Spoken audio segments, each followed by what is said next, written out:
by the name of Yons. And let's see if I can get him on. Yes, Yons is with me right now. What's good, man? Hey, what's good? I'm good. I'm good. Thanks for being on the show. I appreciate it, dude. No doubt, no doubt, man. I'm happy to be on, man. So, Happy to be on. so I know you was unable to send some music because of some computer issues. But Yes. luckily I do have a computer myself, and I did play a song of yours a little bit earlier. I played a recent one of yours, the campaign.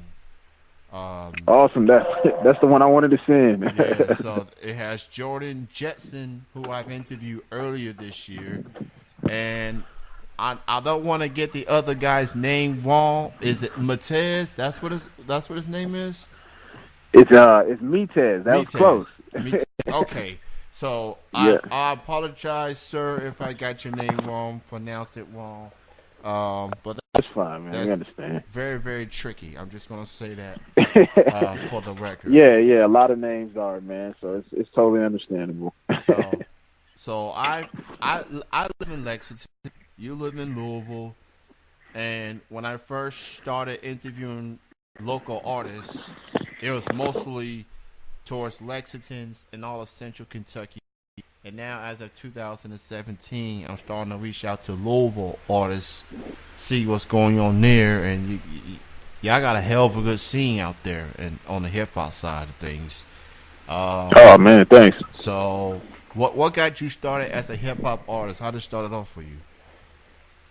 Oh man, well I started off playing music in church, and when I was a kid, and the dudes I grew up with, we kind of formed a little band, and we were playing in church, and we, like, most kids that grew up in the 90s, we was influenced by hip hop, so we wanted to, rap with our music. And so, the thing about me was, I started out playing music in a band and then incorporating rap into it, whereas a lot of rappers may have started out, kind of just writing rhymes, and then maybe moved on into production. I kind of more started out more on the music side of things, and I just started rapping because I couldn't sing, and I was like, oh man, I like writing lyrics, and I want to perform, I want to do music, but I don't really have the greatest singing voice, so hip hop was kind of came from there, and I was about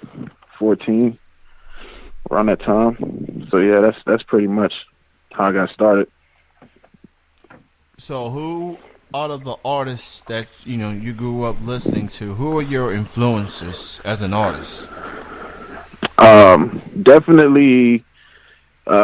Starting out early on, it was Outkast, it was Jay-Z, on the hip hop side of things, and of course, Michael Jackson, Prince. I was a big fan of a lot of R&B music too. Back then too, I used to like kind of the stuff that was on the radio hits. Joe, TLC. That's kind of what was my influence starting out. Lauryn Hill, the Fugees. Whatever made the radio that was kind of, had an organic sound to it, had a soul sound. I was heavy into it. Oh yeah. I just want to say, 1990s R&B. That was the last time that we all heard real R&B. I'm I'm just gonna say it. I've had conversations with other artists, and we on the same front. So I'm gonna need 1990s R&B to make a comeback in 2018. Someone, or at least some of the new generation that may have been influenced by the 90s. Could you please give us a resemblance of what R&B used to sound like? That's what I'm asking. Hey, that's what I'm talking about right there. Yeah, I like the old school R&B, and I actually got some some stuff I've written with some singers, man. That they're definitely you'll like if you like 90s R&B. I got some stuff on a project I'm working on, and also some stuff producing for a few other artists locally. That is definitely on that old school R&B tip. Oh, I'm definitely gonna keep an eye on that for sure. So once upon a time, you was under a different stage name. You currently go by Yons. What made you go with the change? Man, yeah, I was going by Eons D. Rest in peace, Eons D. That I was kind of under Eons D for about, man, how long? Maybe 10 years. I went by Eons D, and it was just mainly like a different approach that I have now, and and it's been this way for about a year, and so it's kind of overdue for me.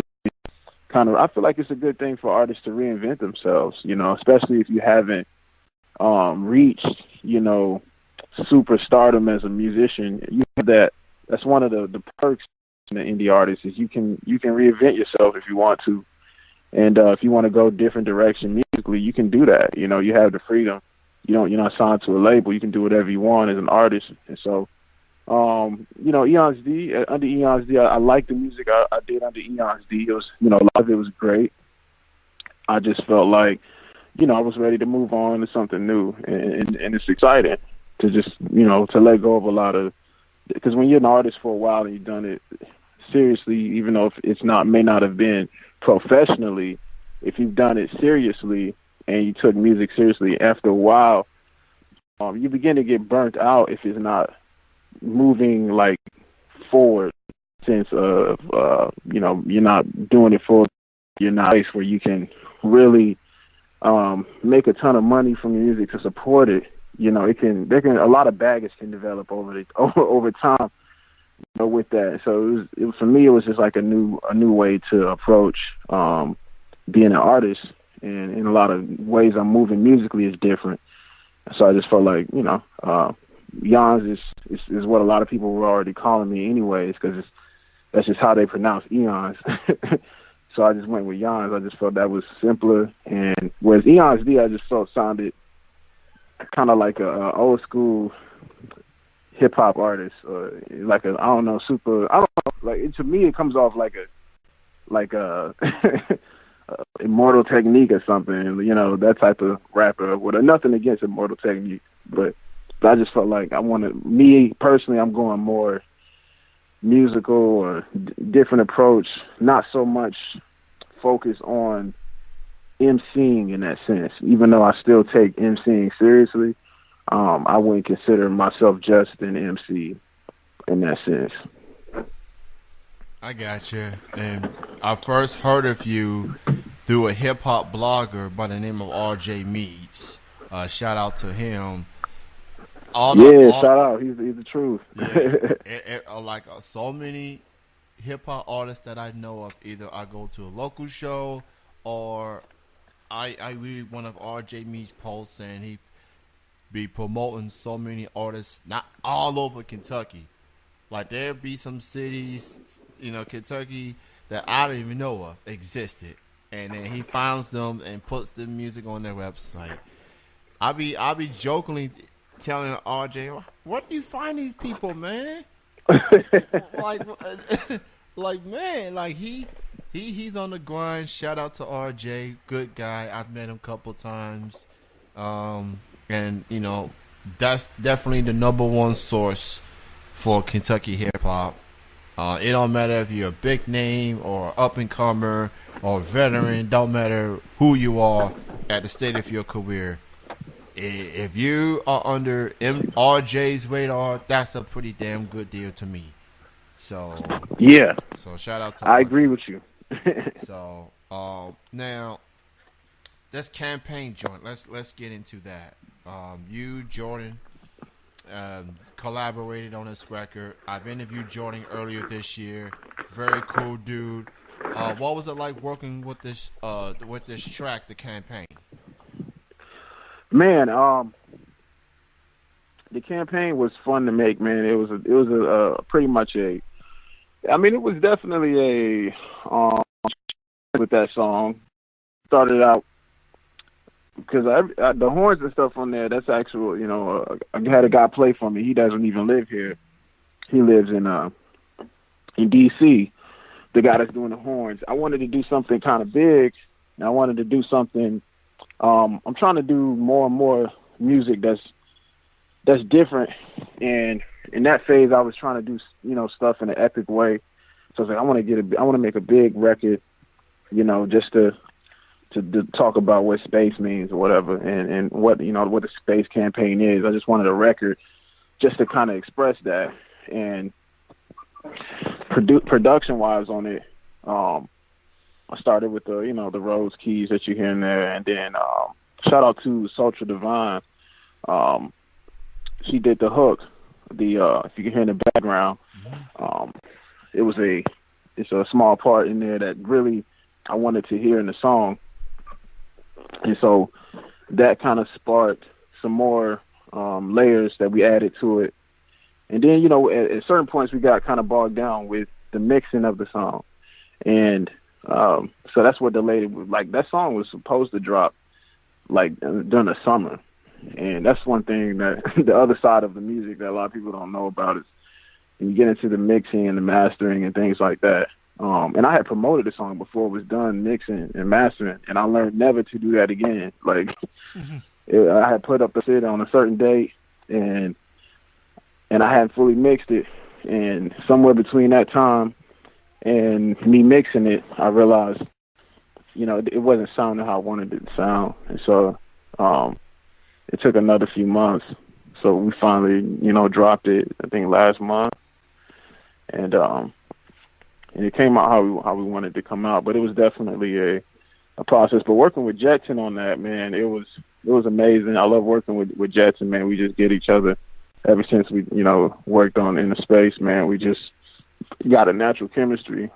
And Mitez is just the same way. I haven't done as much work with Mitez, but it's, we on the same wavelength as far as, how we see things, and, artistically we complement each other. So it was fun working on that track, man.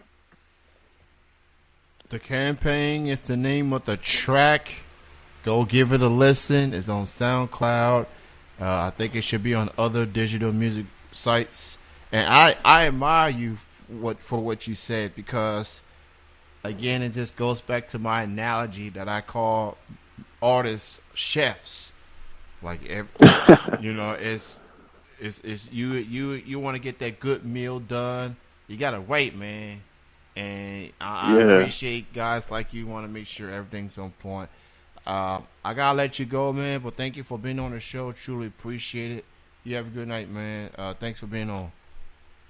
Thank you, man. I appreciate it, man.